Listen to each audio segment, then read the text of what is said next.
ನಮಸ್ಕಾರ ವೀಕ್ಷಕರೇ, very good morning. ಇದು ಚುನಾವಣಾ ವಿಶೇಷ ಚುನಾವಣಾ ಚದುರಂಗ. ನಾನ್ ಶರ್ಮಿತಾ ಶೆಟ್ಟಿ, ನನ್ನ ಜೊತೆ ಇದ್ದಾರೆ ನಾನು ಪೃಥ್ವಿರಾಜ್ ಹಾರ್ನಳ್ಳಿ. ರಾಜ್ಯದಲ್ಲಿ ಚುನಾವಣೆ ಹಬ್ಬ ನಡೀತಾ ಇದೆ.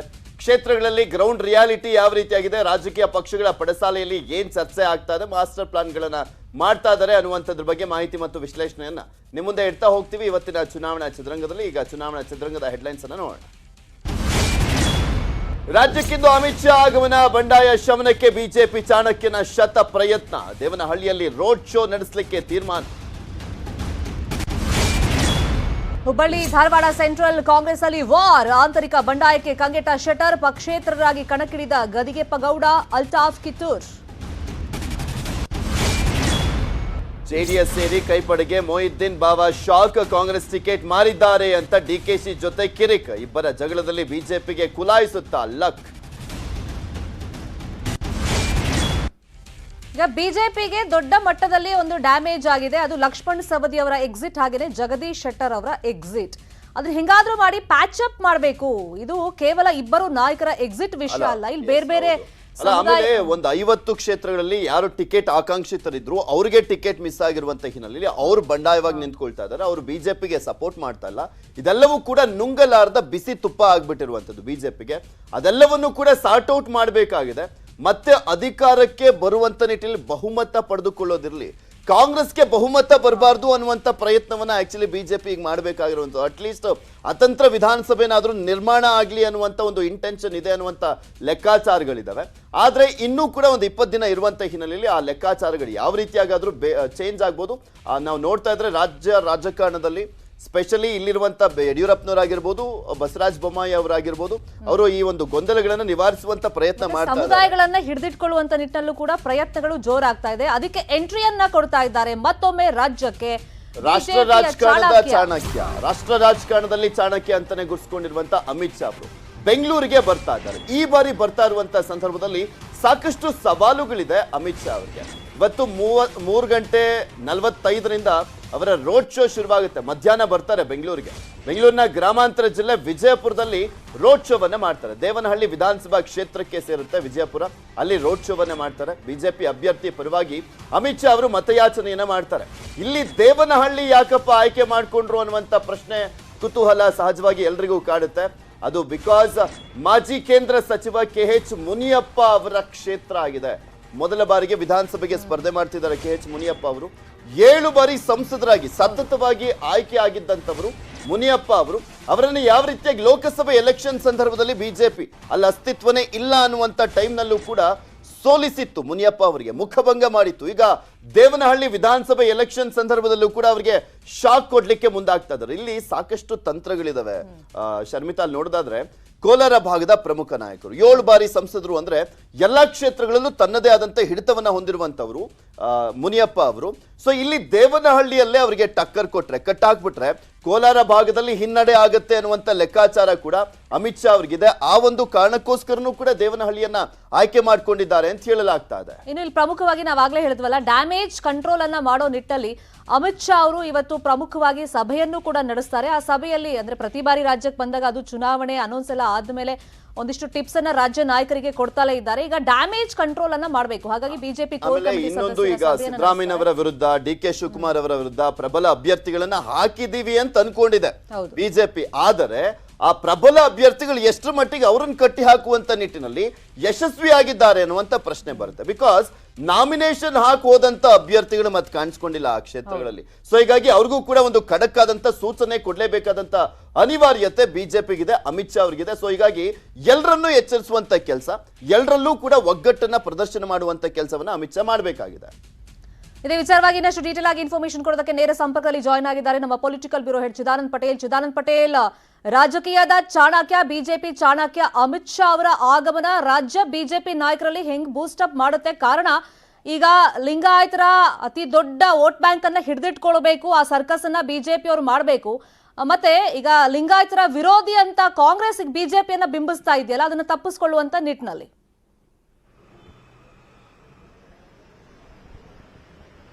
ಶರ್ಮಿತಾ ಶೆಟ್ಟಿ ಕಾಂಗ್ರೆಸ್ ಪಕ್ಷದ ಬಿಜೆಪಿ ವಿರುದ್ಧದ ಲಿಂಗಾಯತ ಅಸ್ತ್ರ ಬಿಜೆಪಿಯ ಎಲ್ಲ ನಾಯಕರುಗಳನ್ನ ನಿದ್ದೆಗೆಡಿಸಿರುವಂತದ್ದು.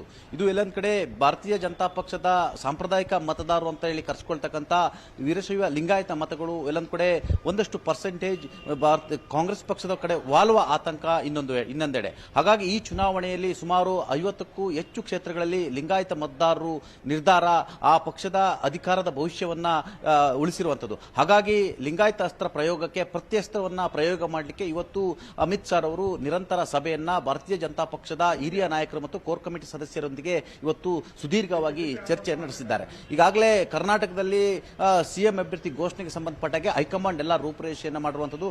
ಅದರಲ್ಲೂ ಕೂಡ ಬಹುಸಂಖ್ಯಾತ ಲಿಂಗಾಯತ ಸಮುದಾಯದವರೇ ಮುಖ್ಯಮಂತ್ರಿ ಅಭ್ಯರ್ಥಿ ಅಂತೇಳಿ ಘೋಷಣೆಯನ್ನು ಮಾಡಲಿಕ್ಕೆ ತೀರ್ಮಾನ ಮಾಡಿರುವಂತದ್ದು. ಸದ್ಯಕ್ಕೆ ಹಾಲಿ ಮುಖ್ಯಮಂತ್ರಿ ಆಗಿರ್ತಕ್ಕಂಥ ಬಸವರಾಜ ಬೊಮ್ಮಾಯಿ ಹೆಸರನ್ನೇ ಘೋಷಣೆ ಮಾಡುವ ಸಾಧ್ಯತೆ ಇದೆ ಅಂತ ಹೇಳಲಾಗ್ತದೆ. ಆ ಮುಖಾಂತರ ಕಾಂಗ್ರೆಸ್ ಮತ್ತು ಜೆಡಿಎಸ್ಗೆ ಈ ಒಂದು ಸಿಎಂ ಘೋಷಣೆ ಅಸ್ತ್ರವನ್ನು ತಿರುಗೇಟು ಮಾಡುವ ಮುಖಾಂತರ ತಾವು ಕೂಡ ಮುಖ್ಯಮಂತ್ರಿ ಅಭ್ಯರ್ಥಿಯನ್ನು ಘೋಷಣೆ ಮಾಡಿ ಅದು ಕೂಡ ತಾವು ಲಿಂಗಾಯತ ಅಭ್ಯರ್ಥಿಯನ್ನು ಘೋಷಣೆ ಮಾಡಿ ಅಂತೇಳಿ ಸವಾಲೆಸುವ ಮುಖಾಂತರ ಒಂದು ಕಡೆ ಲಿಂಗಾಯತ ಸಿಎಂ ಅಭ್ಯರ್ಥಿ ಮತ್ತು ಲಿಂಗಾಯತ ಸಿಎಂ ಘೋಷಣೆ ವಿಚಾರವನ್ನು ಇಟ್ಟುಕೊಂಡು ಇದೀಗ ಕಾಂಗ್ರೆಸ್ ಮತ್ತು ಜೆಡಿಎಸ್ ಅನ್ನ ಈ ಚುನಾವಣೆ ಸಂದರ್ಭದಲ್ಲಿ ಕಟ್ಟಿ ಹಾಕುವ ಮುಖಾಂತರ ಬಿಜೆಪಿ ವಿರುದ್ಧ ಏನು ಈಗಾಗಲೇ ಲಿಂಗಾಯತ ವರ್ಸಸ್ ಬ್ರಾಹ್ಮಣ ಅಂತ ಹೇಳಿ ಈಗಾಗಲೇ ಆಗಿರ್ತಕ್ಕಂಥ ಈ ಒಂದು ಡ್ಯಾಮೇಜ್ ಅನ್ನು ಕಂಟ್ರೋಲ್ ಮಾಡಲಿಕ್ಕೆ ಆ ಮುಖಾಂತರ ವೀರಶೈವ ಲಿಂಗಾಯತ ಮತದಾರ ಸಮುದಾಯವನ್ನ ತನ್ನಲ್ಲೇ ಹಿಡಿದಿಟ್ಟುಕೊಳ್ಳುವ ಮೊದಲ ತಂತ್ರವಾಗಿ ಇವತ್ತು ಈ ಸಭೆ ನಡೀತಿರುವಂತದ್ದು.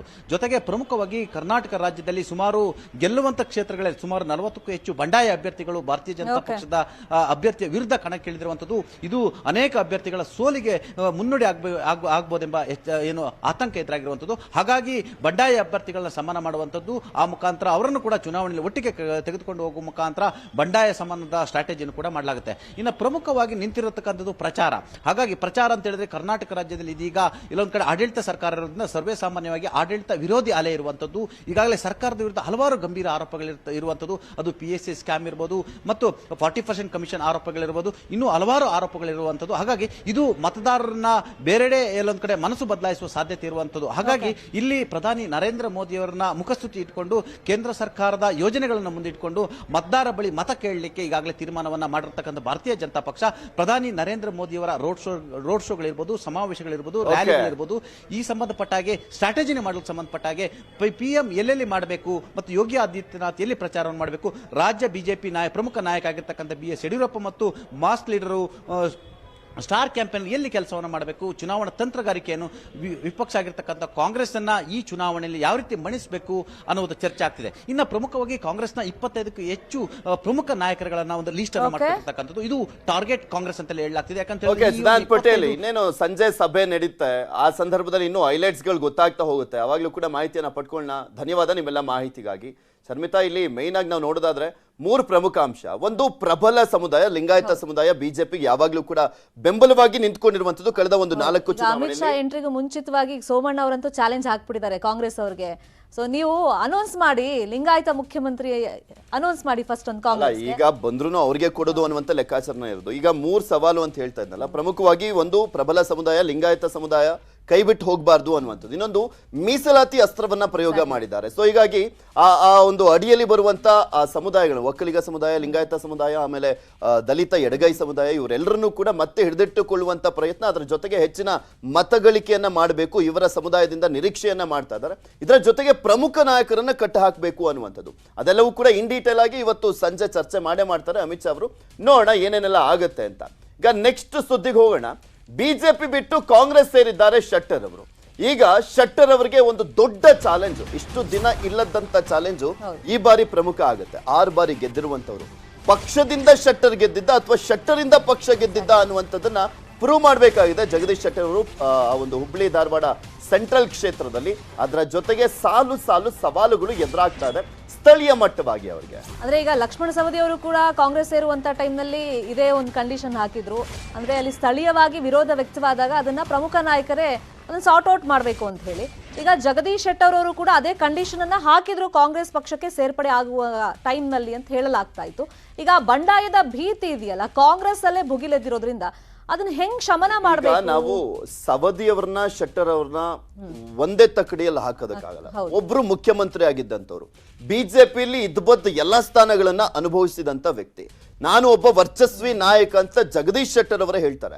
ಅವರು ವರ್ಚಸ್ವಿ ನಾಯಕರೇ ಆಗಿದ್ದಿದ್ದಾರೆ, ಇದೆಲ್ಲದನ್ನೂ ಕೂಡ ನಿವಾರಿಸ್ಕೊಂಡು ಹೋಗ್ಬೇಕಾಗಿದೆ, ಗೆಲ್ಲಬೇಕಾಗಿದೆ. ಅವ್ರು ಹೇಳ್ತಾ ಇದ್ರು ಯಾವಾಗ್ಲೂ ನಾನು 25,000 ವೋಟ್ ಲೀಡಲ್ ಗೆದ್ದಂತವನು ಅಂತ. ಈಗ 25 ಅಲ್ಲ 50,000 ವೋಟ್ ಲೀಡಲ್ ಗೆಲ್ತೀನಿ ಅಂತ ಒಂದು ಕಾನ್ಫಿಡೆನ್ಸ್ ಅನ್ನ ವ್ಯಕ್ತಪಡಿಸಿರುವಂತ ಹಿನ್ನೆಲೆಯಲ್ಲಿ ಅಲ್ಲಿ ಸ್ಥಳೀಯ ಮಟ್ಟವಾಗಿ ನಾವು ನೋಡೋದಾದ್ರೆ ತುಂಬಾ ಸವಾಲಿದೆ. ಒಂದು ಪಂಚಮಸಾಲಿ ಮತ್ತೊಂದು ಮುಸ್ಲಿಂ ಮುಖಂಡ, ಅಂದ್ರೆ ಮುಸ್ಲಿಂ ಮುಖಂಡರು ಅಲ್ಲಿ ಪಕ್ಷೇತರವಾಗಿ ನಿಂತಿರುವಂತ ಹಿನ್ನೆಲೆಯಲ್ಲಿ ಆ ಸಮುದಾಯದ ಒಂದು ಅಸಮಾಧಾನವನ್ನ ಬಗೆಹರಿಸಬೇಕಾಗಿದೆ. ಅದ್ಯಾವ ರೀತಿಯಾಗಿ ಬಗೆಹರಿಸ್ತಾರೆ ಅನ್ನುವಂಥದ್ದನ್ನ ಕಾದ್ ನೋಡ್ಬೇಕಾಗಿದೆ.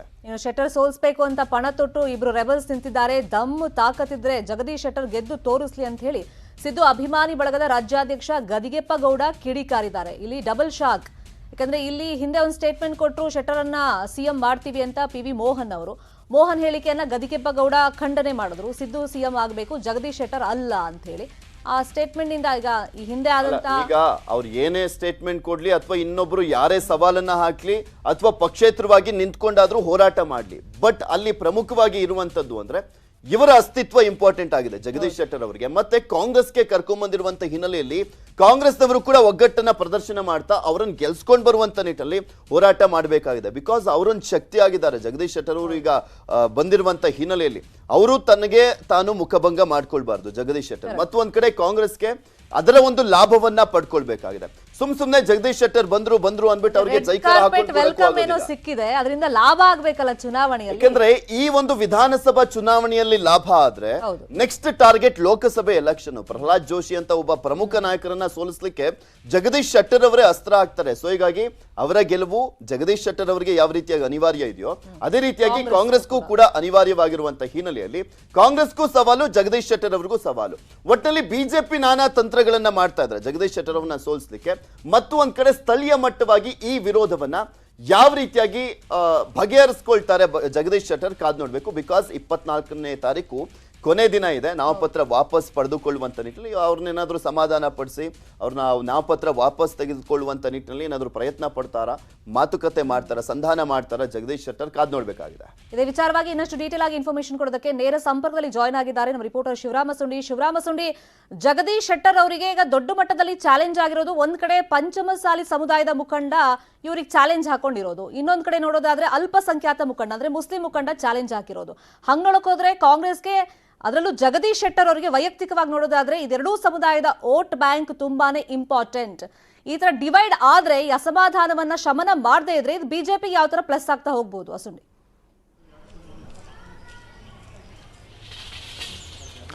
ಶರ್ಮಿತಾ, ಖಂಡಿತ ಒಂದ್ ವೇಳೆ ಅಂದ್ರೆ ಈಗ ಏನಾದ್ರು ಅಸಮಾಧಾನ ಭುಗಿಲೆದಿದೆ ಅದನ್ನು ಸಮಾಧಾನ ಮಾಡದೇ ಇದ್ದಲ್ಲಿ ಖಂಡಿತ ಬಿಜೆಪಿಗೆ ಹೆಲ್ಪ್ ಆಗೇ ಆಗ್ತದೆ.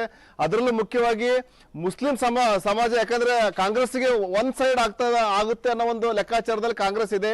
ಇಂತಹ ಸಂದರ್ಭದಲ್ಲಿ ಕಾಂಗ್ರೆಸ್ ಮುಖಂಡನೊಬ್ಬ ಏನು ಬಂಡಾಯ ಅಭ್ಯರ್ಥಿಯಾಗಿ ಸ್ಪರ್ಧಿಸಿರೋದ್ರಿಂದಾಗಿ ಖಂಡಿತ ಅದು ಏನು ಬಿಜೆಪಿಗೆ ಹೋಗ್ಲಿಲ್ಲ ಅಂದ್ರು ಮತಗಳು, ಮುಸ್ಲಿಂ ಮತಗಳು ಹೋಗ್ಲಿಲ್ಲ ಅಂದ್ರೂ ಸಹ ಅಲ್ಲಿ ಕಾಂಗ್ರೆಸ್ ಮೈನಸ್ ಆಗೋದ್ರಿಂದಾಗಿ ಖಂಡಿತ ಬಿಜೆಪಿ ಪ್ಲಸ್ ಆಗ್ತದೆ. ಇದೆಲ್ಲವನ್ನು ಅಂದ್ರೆ ಬಿಜೆಪಿ ಪ್ಲಸ್ ಆಗುತ್ತೆ ಅನ್ನೋದಕ್ಕಿಂತ ಶಿವರಾಮ ಸುಂಡಿ ಅವರಿಬ್ಬರು ಎಷ್ಟರ ಮಟ್ಟಿಗೆ ಪ್ರಬಲರು ಅನ್ನುವಂಥದ್ದು ಕೂಡ ಇಂಪಾರ್ಟೆಂಟ್ ಆಗುತ್ತೆ. ಜಗದೀಶ್ ಶೆಟ್ಟರ್ ಅವರನ್ನ ಸೋಲಿಸುವಂತ ಮಟ್ಟಕ್ಕೆ ಅವರಿಬ್ರು ಪ್ರಬಲರಾಗಿದ್ದಾರಾ ಆ ಕ್ಷೇತ್ರದಲ್ಲಿ ಅನ್ನೋದು ಇಂಪಾರ್ಟೆಂಟ್.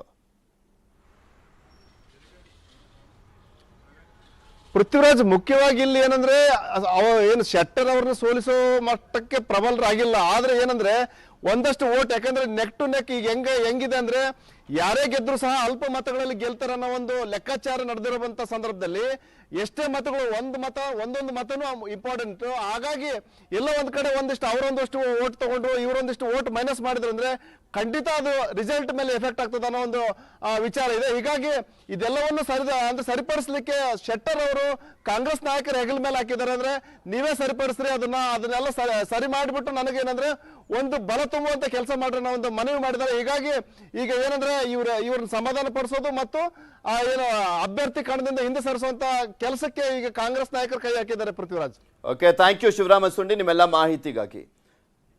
ಶರ್ಮಿತಾ, ಇಲ್ಲಿ ನಾವು ಕಾಂಗ್ರೆಸ್ನಲ್ಲಿ ಯಾವ ರೀತಿಯಾಗಿ ಬಂಡಾಯ ಅಂತ ನೋಡ್ತಾ ಇದ್ವಿ. ಅಲ್ಲಿರುವಂತ ಸಾಕಷ್ಟು ಜನ ಪದಾಧಿಕಾರಿಗಳು, ಬಿಜೆಪಿಯಿಂದ ಚುನಾಯಿತ ಪ್ರತಿನಿಧಿಗಳು ಕೂಡ ಜಗದೀಶ್ ಶೆಟ್ಟರ್ ಅವರ ಪರವಾಗಿ ನಿಂತಿರುವಂತ ಹಿನ್ನೆಲೆಯಲ್ಲಿ ಬಿಜೆಪಿಗೂ ಪ್ರಾಬ್ಲಮ್ ಇದೆ. ಅವ್ರಿಗೆಲ್ಲದೂ ಕೂಡ ಸರಿದಾರಿ ಹೆದ್ದಾರಿಯಲ್ಲಿ ಹೋಗ್ತಾ ಇದ್ದಾರೆ ಅಂತಲೂ ಕೂಡ ಹೇಳಲಿಕ್ಕೆ ಆಗೋದಿಲ್ಲ ಅಲ್ಲಿ. ಇನ್ನು ಕರಾವಳಿ ಭಾಗದಲ್ಲಿ ರಾಜಕೀಯ ಚಟುವಟಿಕೆ ಜೋರಾಗಿ ನಡೀತಾ ಇದೆ. ಡಿ ಕೆ ಶಿವಕುಮಾರ್ ಮೇಲೆ ಈಗ ಹಾಸನ ಕ್ಷೇತ್ರದಲ್ಲಿ ನಾವು ನೋಡೋದಾದ್ರೆ, ಓವರ್ ಆಲ್ ಜಿಲ್ಲೆಯಲ್ಲಿ ನೋಡೋದಾದ್ರೆ ಅರಕಲಗೂಡು ಟಿಕೆಟ್ ಯಾರಿಗೆ ಸಿಗುತ್ತೆ ಅನ್ನೋ ಕುತೂಹಲ ಇತ್ತು. ಯಾಕಂದ್ರೆ ಎ ಟಿ ರಾಮಸ್ವಾಮಿ ಅವರು ಪಕ್ಷಕ್ಕೆ ರಿಸೈನ್ ಮಾಡಿದ ಮೇಲೆ ಬಿಜೆಪಿಯಿಂದನೇ ಅವ್ರಿಗೆ ಟಿಕೆಟ್ ಸಿಗಬಹುದು ಅನ್ನೋ ನಿರೀಕ್ಷೆಯಲ್ಲಿದ್ರು. ಅಲ್ಲಿ ಆಕ್ಚುಲಿ ಸಾಕಷ್ಟು ಲೆಕ್ಕಾಚಾರಗಳು ನಡೀತು. ಯೋಗ ರಮೇಶ್ ಅವರು ತುಂಬಾ ಟಫ್ ಫೈಟ್ ಅನ್ನ ಕೊಡ್ತಿದ್ರು, ಆಮೇಲೆ ಅಲ್ಲಿ ಪಕ್ಷವನ್ನ ಸಂಘಟನೆ ಮಾಡಿದಂತವ್ರು. ಆದ್ರೆ ಎ ಟಿ ರಾಮಸ್ವಾಮಿ ಅವ್ರ ಲೆಕ್ಕಾಚಾರ ಮತ್ತೆ ಬಿಜೆಪಿಯ ಲೆಕ್ಕಾಚಾರ ಎರಡು ಬೇರೆ ಇದ್ದಾಗಿತ್ತು. ಅವರಿಗೆ ಲೋಕಸಭೆ ಟಿಕೆಟ್, ಇವರಿಗೆ ವಿಧಾನಸಭೆ ಟಿಕೆಟ್ ಅನ್ನುವಂಥದ್ರ ಬಗ್ಗೆ ಮಾತುಕತೆ ಆಗಿದೆ ಅನ್ನುವಂಥದ್ರ ಬಗ್ಗೆ ಮಾಹಿತಿ ಇದೆ. ಅದೆಷ್ಟು ಮಟ್ಟಿಗೆ ನಿಜನೋ ಏನೋ ಗೊತ್ತಿಲ್ಲ. ಬಿಕಾಸ್ ಎ ಟಿ ರಾಮಸ್ವಾಮಿ ಅವರಿಗೆ ಸಿಗದೆ ಹೋಗಿದ್ರೆ ಇಷ್ಟೊತ್ತಿಗೆ ಅಸಮಾಧಾನವನ್ನಾದ್ರೂ ವ್ಯಕ್ತಪಡಿಸಬೇಕಾಗಿತ್ತು. ಬಟ್ ಸೈಲೆಂಟ್ ಆಗಿರುವಂತದ್ದನ್ನ ನೋಡಿದ್ರೆ ಆ ರೀತಿಯಾದಂತ ಮಾತುಕತೆ ಆಗಿದೆ ಅನ್ನುವಂಥದ್ದು ಸ್ಪಷ್ಟವಾಗಿ ಗೊತ್ತಾಗುತ್ತೆ. ಇನ್ನ ಅಚ್ಚರಿ ಮೂಡಿಸಿರುವಂತದ್ದು ಅರಕಲಗೂಡು ಪಕ್ಷೇತರ ಅಭ್ಯರ್ಥಿ, ಕೈ ಟಿಕೆಟ್ ಆಕಾಂಕ್ಷಿ ಆಗಿದ್ದ ಸಿದ್ದು ಬಣದ ಕೃಷ್ಣೇಗೌಡರು ನಾಮಪತ್ರವನ್ನ ಸಲ್ಲಿಸಿದ್ರು. ಬಿಜೆಪಿ ಅಥವಾ ಪಕ್ಷೇತರ ಅಂತ ಕೃಷ್ಣೇಗೌಡರು ನಾಮಪತ್ರವನ್ನ ಸಲ್ಲಿಸಿದ್ದಾರೆ. ಇದೇ ಕುತೂಹಲ ಕೆಡೆ ಮಾಡಿಕೊಟ್ಟಿರುವಂತದ್ದು. ಕೃಷ್ಣೇಗೌಡಗೆ ಬಿಜೆಪಿ ಸಿ ಫಾರ್ಮ್ ಸಿಗುವಂತ ನಿರೀಕ್ಷೆ ಇದೆಯಾ ಅನ್ನುವಂತ ಪ್ರಶ್ನೆ ಇದೆ. ಬಿಜೆಪಿ ಅಭ್ಯರ್ಥಿ ಅಂತ ಮೊದಲು ಉಲ್ಲೇಖವನ್ನ ಮಾಡಿದ್ದಾರೆ, ನಂತರ ಪಕ್ಷೇತರ ಅಂತ ಉಲ್ಲೇಖ ಮಾಡಿರುವಂತದ್ದು ಕೃಷ್ಣೇಗೌಡರು ಯಾರು ಅಂತ ನೋಡೋದಾದ್ರೆ, ಶರ್ಮಿತಾ, ಅಲ್ಲಿ ಎ ಟಿ ರಾಮಸ್ವಾಮಿ ಅವರು ಇದುವರೆಗೂ ಗೆದ್ಕೊಂಡ್ ಬಂದಿದ್ದಾರಲ್ಲ, ಅವರ ರೈಟ್ ಹ್ಯಾಂಡ್ ಆಗಿ ನಿಂತ್ಕೊಂಡು ಅವ್ರನ್ನ ಗೆಲ್ಸ್ಕೊಂಡು ಬರುವಂತ ನಿಟ್ಟಿನಲ್ಲಿ ಕೃಷ್ಣೇಗೌಡರ ಪಾತ್ರ ತುಂಬಾ ದೊಡ್ಡದು. ಈ ಬಾರಿ ಕಾಂಗ್ರೆಸ್ ಟಿಕೆಟ್ ಸಿಕ್ಕೇ ಸಿಗುತ್ತೆ ಅನ್ನುವಂತ ನಿರೀಕ್ಷೆ ಇತ್ತು. ಅಲ್ಲಿ ಎ ಮಂಜು ಅವರು ಟಿಕೆಟ್ ಕೇಳಿದ್ರು ಕಾಂಗ್ರೆಸ್ನಿಂದ, ಆದ್ರೆ ಅವ್ರಿಗೆ ಟಿಕೆಟ್ ಕೊಡ್ಲಿಲ್ಲ. ಕೃಷ್ಣೇಗೌಡರು ಗೆಲ್ಲುವಂತ ಚಾನ್ಸಸ್ ಇದೆ, ಕಾಂಗ್ರೆಸ್ಗೆ ಒಳ್ಳೆ ವಾತಾವರಣ ಇದೆ ಅನ್ನುವ ಕಾರಣಕ್ಕೋಸ್ಕರನೇ ಒಬ್ಬ ಪ್ರಬಲ ಅಭ್ಯರ್ಥಿ, ಮಾಜಿ ಸಚಿವ ಕಾಂಗ್ರೆಸ್ನಲ್ಲಿ ಇದ್ದೋದಂತ ಎ ಮಂಜು ಅವ್ರಿಗೆ ಬರುವಂತ ಸಂದರ್ಭದಲ್ಲೂ ನಿರಾಕರಣೆ ಮಾಡಲಾಯಿತು. ಇನ್ನ ಎ ಟಿ ರಾಮಸ್ವಾಮಿ ಅವರು ಕಾಂಗ್ರೆಸ್ಗೆ ಬಾಗಿಲು ತೊಟ್ಟು ಬಂದಿದ್ರು, ಆದ್ರೂ ಕೂಡ ಅವರಿಗೆ ಟಿಕೆಟ್ ಕೊಟ್ಟಿರಲಿಲ್ಲ. ಬಿಕಾಸ್ ಕೃಷ್ಣೇಗೌಡರು ಅಷ್ಟು ಸ್ಟ್ರಾಂಗ್ ಆಗಿದ್ದಾರೆ ಅನ್ನುವ ಒಂದೇ ಕಾರಣಕ್ಕೋಸ್ಕರ. ಆದ್ರೆ ಅವ್ರಿಗೂ ಟಿಕೆಟ್ ಮಿಸ್ ಆಯ್ತು. ಆದ್ರೆ ಶ್ರೀಧರ್ ಗೌಡ್ರಿಗೆ ಟಿಕೆಟ್ ಕೊಟ್ಟಿರುವಂತ ಹಿನ್ನೆಲೆಯಲ್ಲಿ ಬಂಡೆದ್ದಿರುವಂತ ಕೃಷ್ಣೇಗೌಡರು ಈಗ ಪಕ್ಷೇತರವಾಗಿನ ಅಥವಾ ಬಿಜೆಪಿಯಿಂದನ ಅನ್ನುವಂಥದ್ದು ಗೊತ್ತಾಗಬೇಕಾಗಿದೆ. ಸಿ ಫಾರ್ಮ್ ಕೊಟ್ರೆ ಯೋಗ ರಮೇಶ್ ಅವರು ಬಿಜೆಪಿಯಿಂದ ಅಭ್ಯರ್ಥಿ ಅಲ್ಲ ಅನ್ನೋದಾಗುತ್ತೆ. ಕಾದ್ ನೋಡ್ಬೇಕು ಏನಾಗುತ್ತೆ. ಅದೇ ಕುತೂಹಲ ಇರುವಂತದ್ದು ಈಗ ಸದ್ಯಕ್ಕೆ. ಮತ್ತಷ್ಟು ಸುದ್ದಿ ನೋಡೋಣ ಬ್ರೇಕ್ ಆದ್ಮೇಲೆ.